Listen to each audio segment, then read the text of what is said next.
Malak here. This is going to be an AFK Arena beginner's guide. This guide is going to give you the basics for what you need to know when jumping into AFK Arena. And if you're wanting to jump into AFK Arena, this is pretty much the best time. The reason for that is right now they're doing a ReZero crossover event, and they're also having a ton of promo codes available. So if you are interested in downloading the game, there'll probably be a link in the description, or you can just search it up on iOS. It really doesn't matter, but without further ado, let's jump right into it. AFK Arena is a crazy game, right? It is an absolute crazy game. There is so much stuff in this game that you need to know, and when you're starting out your first account, if you're not watching a YouTube tutorial, good luck.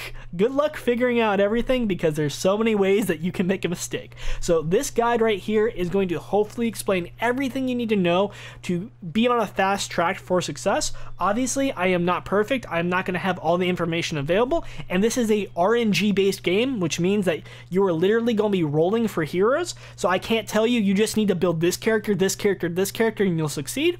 That's not really possible. What I can do is I can give you an outline of how you can get the best resources possible and what you really need to know from early on. So without further ado, let's jump right into it. Alright, so the very first step, what we're going to do is we're going to abuse all the promo codes. We're going to get all the early game gems possible. So in order to do that, we're going to jump onto our profile picture right here. We're going to go to settings, and you're going to link your email to your account. So you can link your Facebook or your Google or your just regular email address. So you're going to click this, and then you're going to fill it out. You're going to go to your email, grab the verification code, and input it in here, and then you're going to be done. And once you do that, you can go back and you can go and redeem the 1,000 gems that you get for linking your email, which is right here. And that's going to be our first set of gems. Then we're going to go off and we're going to go and abuse all the promo codes possible. Alright, so now we're going to enter in the promo codes. In order to enter in the promo codes, we're going to need a bit of information. So we're going to go to the top left profile picture, and then we're going to go off and click that, and we can see my ID number is 152325106. And then we're going to go to settings, and we're going to go to verification code. So you're going to need to write down your ID number, and then you're also going to need to click the verification code once you are ready. So I'm clicking it right now. My verification code is 196579, and this refreshes every minute and 53 seconds or something along those lines. So now we're going to go to the AFK Arena main website, as you can see here, and then we're going to click on redeem code. Now, it's going to ask for my ID number, so I'm just going to copy that. And then I'm going to use my verification code, and then I'm going to log in. All right. Now it shows my profile name, which is new player, and I have the ability to enter in gift codes. So here is all the current gift codes currently available. Now, of course, you got to understand that if you're watching this video a few months from now, some of these codes or all these codes could be completely expired. All you have to do is just do a Google search. There are plenty of websites that are willing to tell you every single promo code that is currently available. It's not hard. It was like literally this first Google search. So we're just going to enter in them one at a time. As you can see here, successful. That one failed. That one expired. Dun, dun, dun, dun. That one was successful.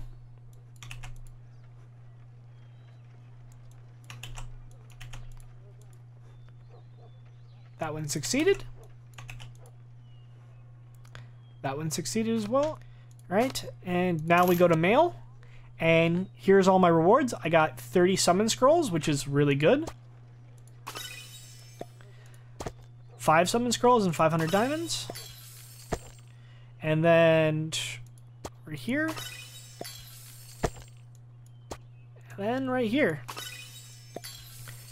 Alright, since we have the promo codes out of the way, now we're going to go back to the settings tab. And we're going to go off and grab all the diamonds from the splash arts. So as you can see here in the right hand corner, you get 100 free diamonds. And we're just going to do that for all of them.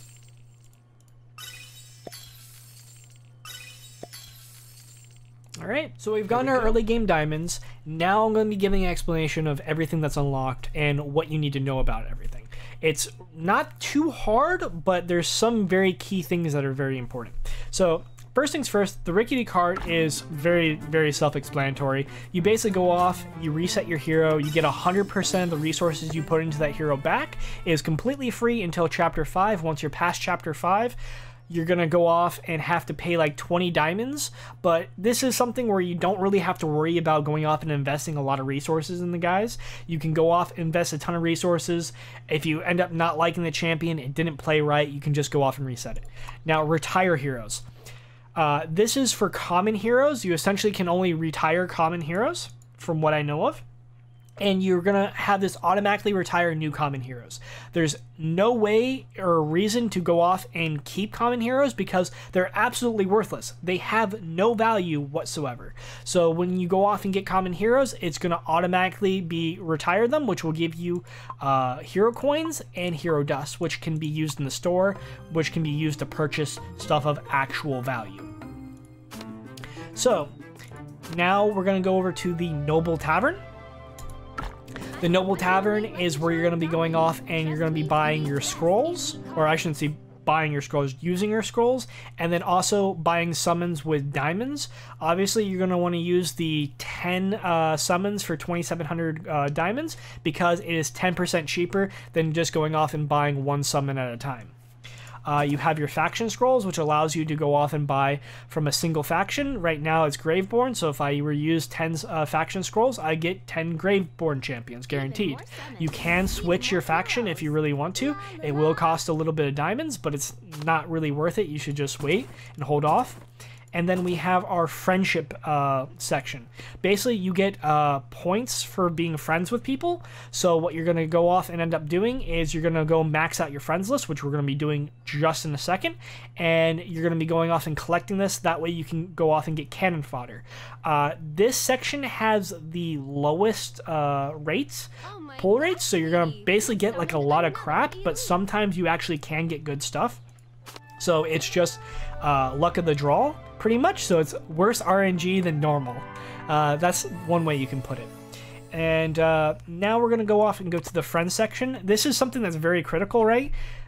You want to just go off and max out your friends list. You don't have to care about anything whatsoever. You're just going to go over here, hit apply, and you're going to just keep doing this. There's no reason to basically worry about who you're sending your friend request to because, again, it just doesn't matter. And you're just going to keep doing this until it basically stops you from doing it. Okay, so now we're going to be talking about the Temple of Ascension. The Temple of Ascension is the most critical aspect of this entire game and is used to increase the rarity of your hero. Now, to do that, you have to go off and merge your heroes together. Now, this can destroy weeks, if not months worth of progress if done incorrectly. So if you have to rewatch this part of the video several times in order to understand what I'm saying, please do so because it will save you a lot of time in the long run. So first things first, we're going to jump into the Heroes tab and I'm going to do an explanation of the rarities. So you have two rarities that you need to be aware of. When you summon a hero that has a purple border, it is considered an ascended hero. When you summon a hero that has a blue border, it is considered a legendary hero. Now these also heroes have other names for them. For example, purple borders means elite and blue borders means rare.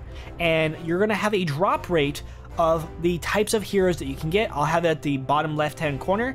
The drop rates when summoning heroes is 51% for a common, which automatically gets dusted, 43% for a rare, and 4.61% chance for a elite. Now, when you summon a elite hero, it is automatically going to be an ascended hero because you can only summon ascended heroes to my knowledge, right?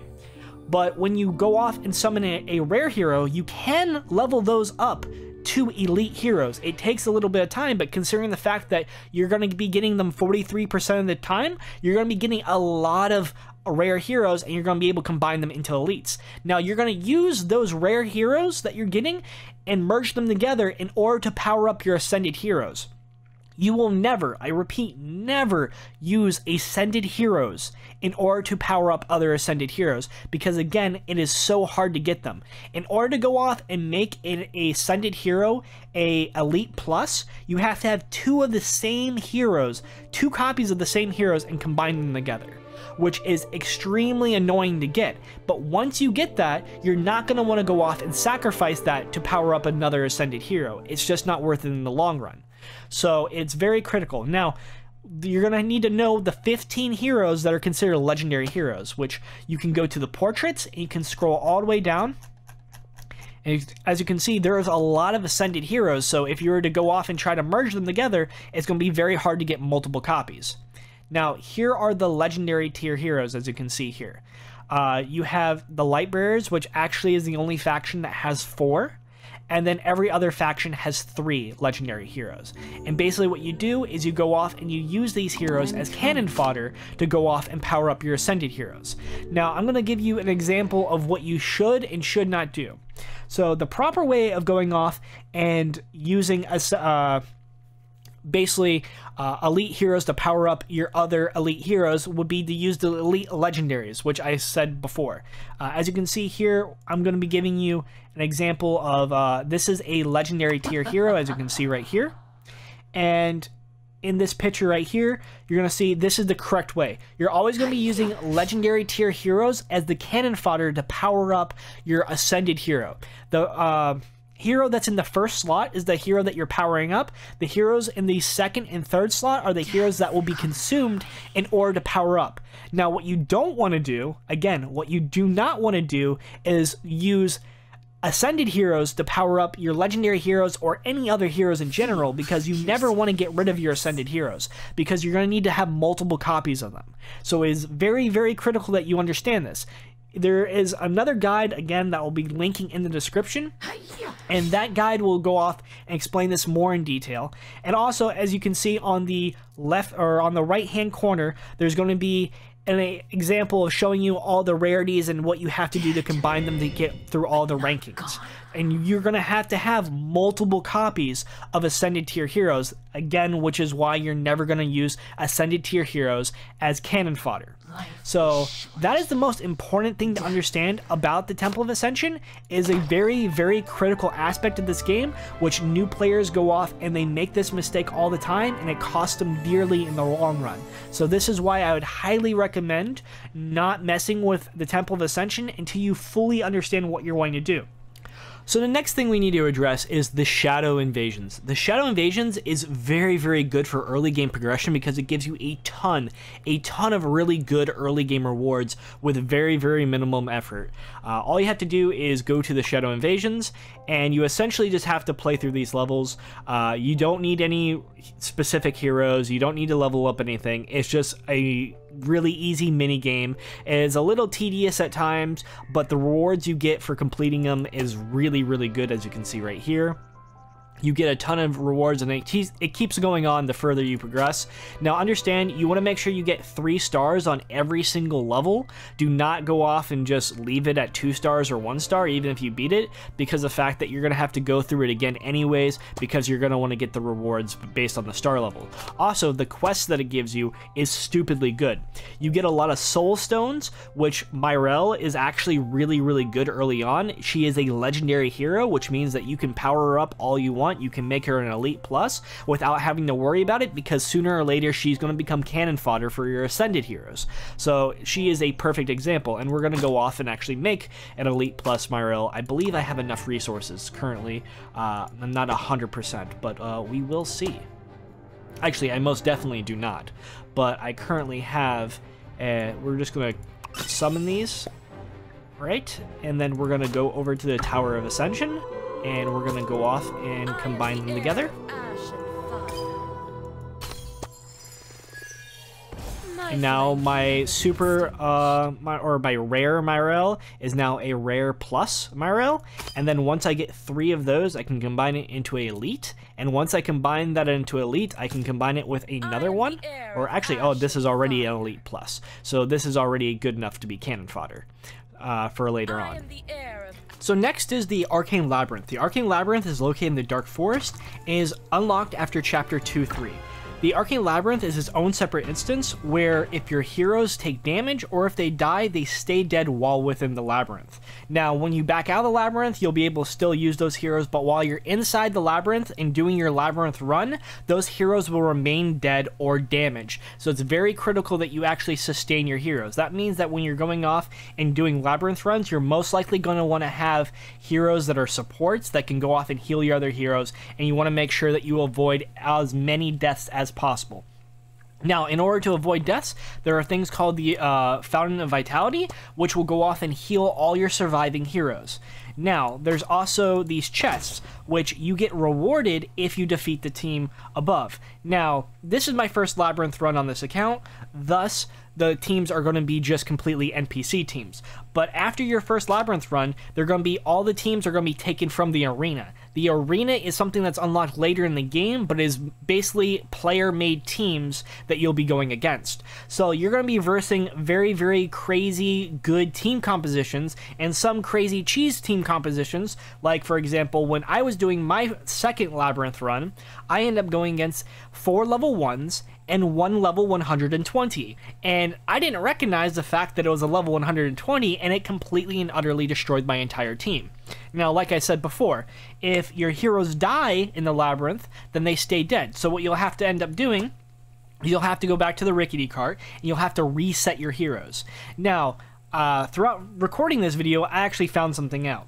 So if you go off and you have a hero die, you can go off and use a second copy of it, of course, or you can go off and ascend that hero using the dead hero as a fodder hero, as something that is going to be consumed by the primary hero. Now, you can go off and have the primary hero that's being ascended be the exact same type as the one that's being consumed, but it has to be the one that's still alive. Otherwise, it will be considered dead still. That's something to be aware of. There is other ways of going off and avoiding stuff, where, for example, you can go off and you can scout whichever path you want to do and make sure that you're not running into something crazy. Because, again, like I said before, for my instance, I end up running into a level 120, was completely caught off guard, and it completely wiped off my team. Now, there's also these little carts right here, these abandoned wagons, which allows you to take a hero from this wagon and use it throughout the entire Labyrinth run. You do not get to keep the hero permanently, but you can use it throughout this entire Labyrinth run. And once the Labyrinth run ends, every 48 hours it resets, you will lose this hero. So you're not going to be able to constantly use this hero. You won't be able to use this for further Labyrinth runs down in the future. You can only use it for this Labyrinth run during the 48-hour time period. There's also these peddling carts called the Roamer, which allows you to buy items. Now, obviously, because this is my first Labyrinth run, all these items are kind of junk. But later on, you can actually find very, very high-end gear throughout the Labyrinth. So this is something to keep in mind. This is basically where a majority of you're going to be getting supposedly mythic gear from. Now, I haven't gotten to that part, but it is something. So basically, throughout the Labyrinth, you're going to want to go off and decide what you want to do. Now, will you go off and pick up all the chests? Because the chests give you Labyrinth tokens. These Labyrinth tokens can be used in the Labyrinth store over here, which can give you very, very good rewards, some of the best rewards in the entire game. For example, if you do not like relying on RNG for summons, you can go off and buy certain heroes in the Labyrinth store. So, if you do not know what Soul Stones are, if you have 60 Soul Stones, it allows you to summon that hero. So you can go off and get a Chimera right now by just 45,000 Labyrinth tokens, which getting an elite hero guaranteed, the one that you want for 45,000, is actually really worth it. So that is something to actually go off and consider. You can also get other heroes, like I believe Arthur is a dimensional hero, so you'll have to buy this guy 4 times because you only get 15 for every 60,000 you purchase. So you're going to have to buy this 4 times in order to unlock the hero. But there is a lot of neat goodies inside the Labyrinth. And like I said before, you have to be aware of your path and make sure that you're going off and picking the safest way possible, because all the damage you accumulate during this Labyrinth run goes off in stacks. So you're going to want to run support heroes, and you're going to want to run heavy DPSs and good tanks, because you do not want to have your guys die. Now, if your guys do die, you can always go to the Rickety cart and reset your heroes, take all the essence, and put it onto another hero. It might be a lesser hero, but once the Labyrinth resets, you'll be able to go off and refund it. Now, later on in the game, that's going to cost you diamonds to reset your heroes. So there is going to be a slight cost to it, but it's not going to be too much. Now, understanding the other things, you can use these things called Duratiers to actually go off and heal heroes. And another thing is that you can go off and use these relics. Now, relics, whenever you defeat a team, you're going to get a relic. And these relics can be specific to your class, it can be specific to your archetype. It's just overall really, really good. So I'm going to show you right after we defeat this team. It should take no more than a second. Okay, and now we get a relic. Now, every single time you do a battle, you're going to get a relic. So that's something to consider. If you were to go off and pick the cart, you would not get a relic. So there's very, very good reasons why to do battles, and sometimes there's reasons why you want to just go off and take the extra hero that can be used in case one of your main guys die. Now, for example, Lightbearer's defense rating gets 30% plus energy recovery rate. This right now is an amazing, amazing buff for Lightbearers, but our team might not have any Lightbearers. In my current team, I think I actually do have a Lightbearer, but your team might not have it. So you don't want to just pick based off of rarity or based off of DPS things, because it might be class specific. For example, this one's Lightbearers. Increased Wilders, this one's class specific as well. And then the allied central backline heroes and normal attacks are able to remove majority of buffs enemies may have. Now this one is a all, which you can see right here. So this one I'm going to go off and take because this is actually pretty good. But there's other times when you're going to want to take the Lightbearer or the Wilder one because you're running Wilders or not. And also, if you have a team composition that has Wilders, let's just say, or you want to go with the Lightbearer one, right? You could go off and then go to the Rickety cart, reset, and just run all Lightbearers if you really want to. Because that is a potential possibility. If you see that you're getting a lot of stuff that's for Lightbearers, and you go off and start picking towards that, you can build a team specifically for the relics that you get. So that is one thing to consider while in the Labyrinth. Now, there's 3 levels to the Labyrinth, as you can see up above, and once you complete the Labyrinth, you'll have to wait for the end timer to reset. Once it resets, you can do another run, but of course, all your relics are going to be gone, and all your heroes that you acquired throughout the abandoned wagons will also be reset. So that is something to consider. But again, like I said from the very beginning, the store has some really, really good stuff, so I highly recommend. And also, this is something that you're going to have to do a lot of if you want to farm for dimensional heroes, which are the heroes that are generally for crossover events. So that pretty much sums up everything you need to know about the Labyrinth. I might be leaving a few things out, but hopefully I did a good enough explanation for this one. Okay, now that I've progressed throughout the campaign, a few things have unlocked. First off, we're going to be going to the store. Now, the general store obviously is going to have quite a few goods, but the main problem that new players have is they don't know what they need to buy. So first things first, there are some very basic things. Number one, dust for cash is always something you're going to be picking up, so this is a must buy. And then whenever you see purple gems in the shop, you always buy them because they're really good. These are what summons elite heroes, so it's obviously going to be worth a few hundred gems. Now, you can go off and buy weapons, but most likely you're not going to want to spend 407 gems on this when you can get it randomly through a drop. It's generally not what you're wanting to do, and also later on you're going to be able to get mythic and higher end tier, so these weapons are more of a temporary thing, so I wouldn't recommend it. You can always refresh the shop for 100 or 200 gems. It just depends on what you've done. I've already refreshed the shop today, so it cost 200 instead of 100, but that resets every 24 hours. And from the store, you can go through the guild store, you can go to the barracks, and you can go to the Labyrinth store. So that's kind of a neat feature. Now we're going to be going off and looking at the library. The library is something that's actually really important. It has unions. Unions are basically something that the reason why we maxed out our friends list earlier in this video was because of 2 reasons. Unions And a little bit later on in this video, you'll see that you'll be able to borrow, or I believe it's called mercenaries, basically recruit your friends' heroes that can help you, which is very, very, very important. Being able to take someone else's very, very high legendary plus heroes and be able to use them in your campaign is pretty freaking amazing.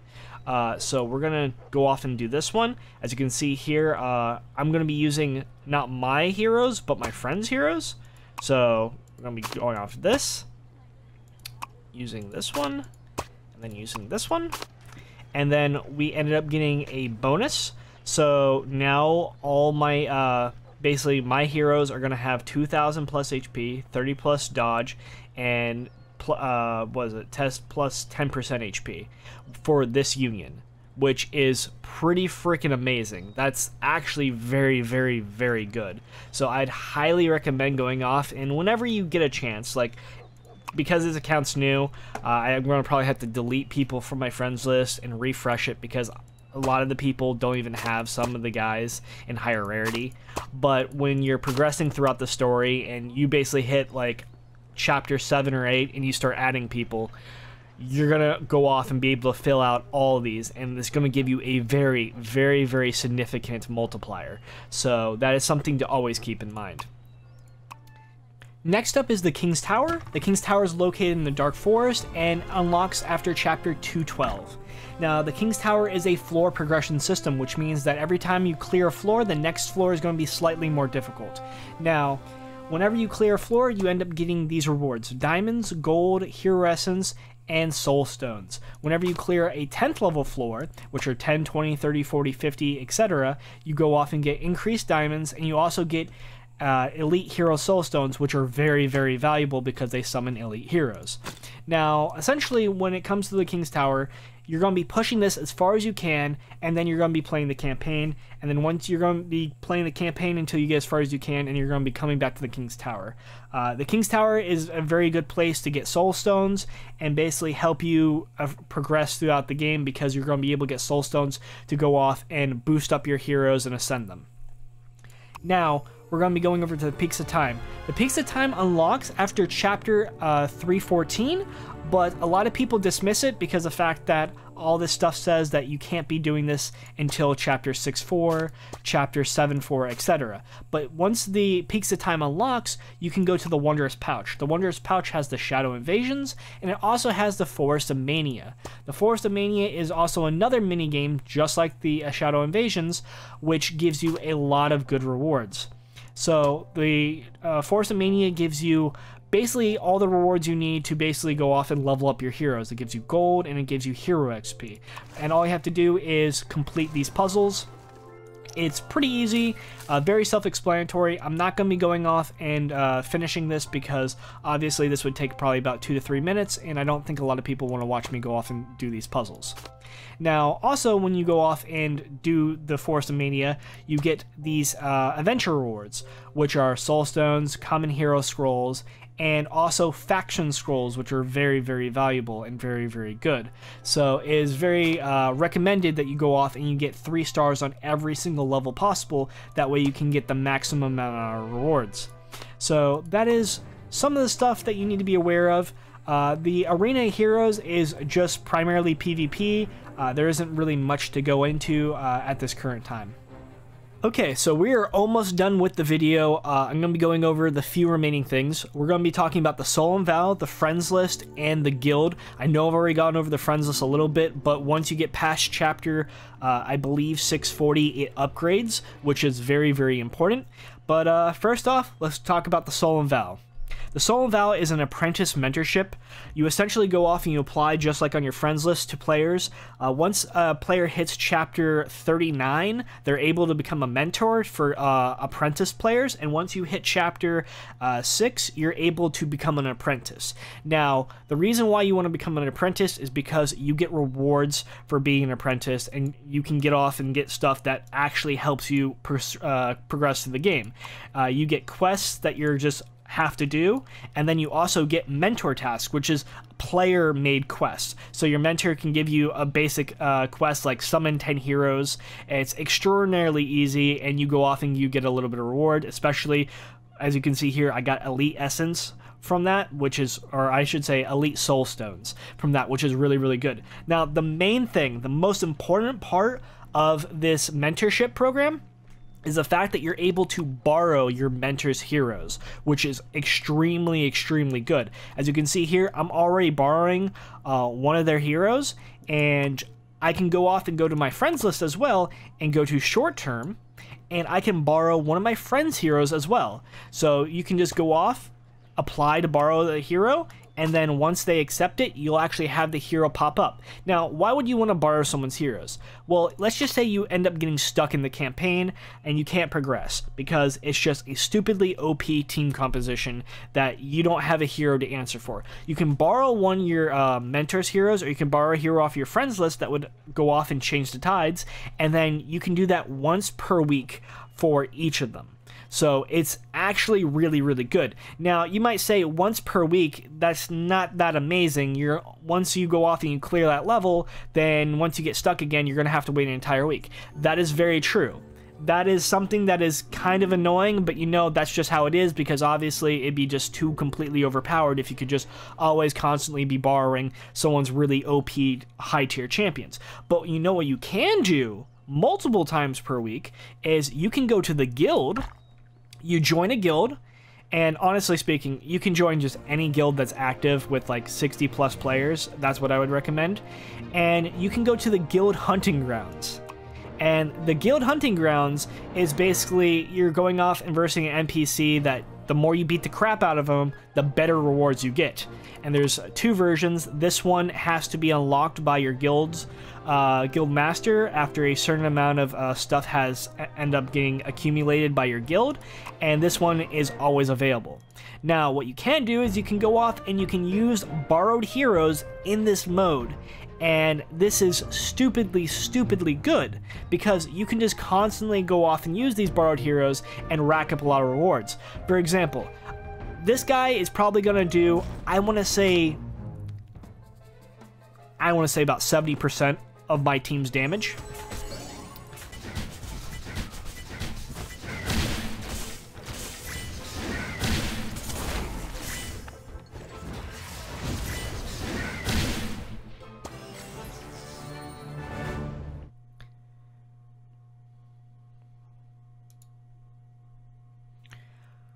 Okay, so I had to fast forward it a little bit, but as you can see here, I ended up getting a ton of rewards for doing this. And if we look at the damage, my best guy that I have currently did 769k damage, and the borrowed hero I got ended up doing 1.5 million damage. So as you can see, it is very, very important to go off and borrow heroes and then use them in the guild. It will give you a ton of more resources, a ton of more guild coins and stuff along those lines. And especially if you're going off and using them, I don't know why that's here. If you're using them for this guy right here, he gives even greater rewards, but you can't always access them because, again, like I said previously, he is behind a point system that requires your guild master to go off and open up once you've gone off and reached enough guild points. So that's my beginner's guide. I'm going to be going over a few of the things that I left out just as quickly as I can. First off, the Resonating Crystal, it's used primarily for going off and using support-based heroes that you aren't going to be carrying with, but you actually want to end up putting on your team without having to spend any resources on them, because they can basically go into any team composition because they're support-based heroes, buffers, crowd control, etc. That's what I've figured out, at least. I may be wrong in that aspect, but that's what I've been doing. The Oak Inn, it essentially is just something that unlocks further later on in the game, but when you go off and unlock it the first time, you're able to visit your friends, which again is why you max out your friends list, and you can go off and get gifts from your friends 3 times per day, and then once you go off and use that, you have to come back 24 hours later. For the Dark Forest, you have the bounty board. The bounty board is very self-explanatory.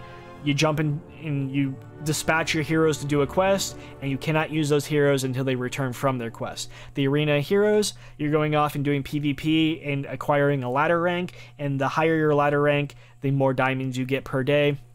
and per month, so it's something that you're going to be wanting to do whenever you can, but it's not something that's going to give you like astounding rewards, at least at chapter 7 or so. The peaks of time is something that I probably want to touch more on. Once you start unlocking the peaks of time, you're going to want to actually end up doing this because it gives you very good rewards. Yeah, so I'm going to also have Tree's guide in the description. That is a much more comprehensive guide than this video, and this video is already like 38 minutes long, which is pretty astounding considering the fact that I feel like I really barely scratched the surface. Now, by no means am I an expert at this game. I've been playing this game for pretty much about like, I want to say like a week now, so I'd really not an expert. That's also another reason why I'm not telling you to power up certain heroes, going into team formations and stuff along those lines, is because honestly I don't really know too much about that stuff. But what I can tell you is basically the fastest ways, or the fast way I learned how to go off and progress, the stuff that I learned through trial and error, and hopefully this video helped you out. And like I said before, check out the description. Tree's guide goes into pretty much everything you need to know about this game, but it's also 49 pages long and is pretty much a novel in his words.